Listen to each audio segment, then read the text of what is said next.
I swear, it's a 7-3 matchup.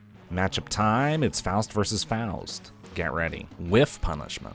By playing reactively at super max range, Faust remains open to reaction 2H as a fairly strong whiff punish tool. All of his pokes have a decent amount of recovery to them, with FaustVs probably being the hardest to snipe in recovery on whiff. 5k buffer 6H acts as an interesting counterpoke against Faust's FaustVs in this matchup. Not only can it hedge well against FaustVs in jumping maneuvers, its recovery means it can't be whiff punished on reaction. While it's not particularly rewarding on grounded hit, potentially netting a good item is a decent reward. And you delete them on air hit, right? And if the 5k hits nothing, no 6H comes out. Hey, Divekick. Divekick remains one of the premier whiff punish tools if you have bar on deck, but the reward is low, and it's exceptionally punishable on normal hit if you don't have meter. If you find yourself being clipped by Divekick in recovery of a whiffed option, 6p is a very generous answer to all follow-ups that don't involve Roman cancel. If Faust is too close, you get counter hit 6p when he goes to do love. This even beats out MixMixMix as well, at most ranges. At certain heights, the 6p will even trade favorably. If Faust is too low, 5k comes online as a high damage punish for all cancel options. Tough to time to beat MixMixMix after being hit, but fairly free as an option on block. Love. When it comes to punishing love in other situations, a delayed rising jump age is able to skirt up and over a falling love to secure a punish. However, just reacting to Faust jumping with rising jump age is going to be tough for him to deal with.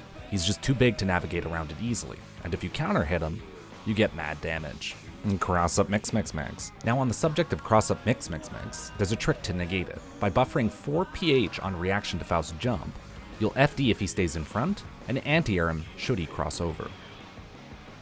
Representing Thrust. Representing Thrust as a read in neutral will sometimes net a key punish against item toss. Thrust being reaction punishable means just the threat of Thrust alone can bait the Faust into playing more reactively. And it goes both ways. If you suspect the thrust, playing reactively can net you a free counter hit 6p into multiple item tosses, or even a nice confirm. Nanigadaru kana?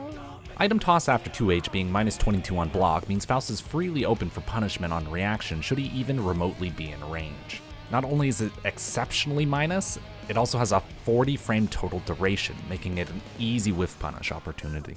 Even at supermax range, it's not really that safe, but at least the punishes are difficult or require meter to be rewarding. Like I said, 7-3 matchup. But you're not entirely helpless. You do have options on block. In this clip, the normally safe 2H is punishable by FaustVs 2H. You can trap with MixMixMix. That's not to say Faust doesn't have some low commit answers. By giving up on the punish versus item toss, he can hedge against the MixMixMix trap with other options. With a little meter, he can delete you. Afro. Faust is small when crouching, so to secure Afro Oki, you'll want to make use of the air dash jump D sequences post-snip. He doesn't have a decent reversal, so he sort of has to respect it. Make sure you lab out the sequences in Afro Set Play version 3.mp4. They'll give you something to work with, even if most of the rising jump K routes aren't applicable. Anyways, that's it. That's all I got. Thanks for watching.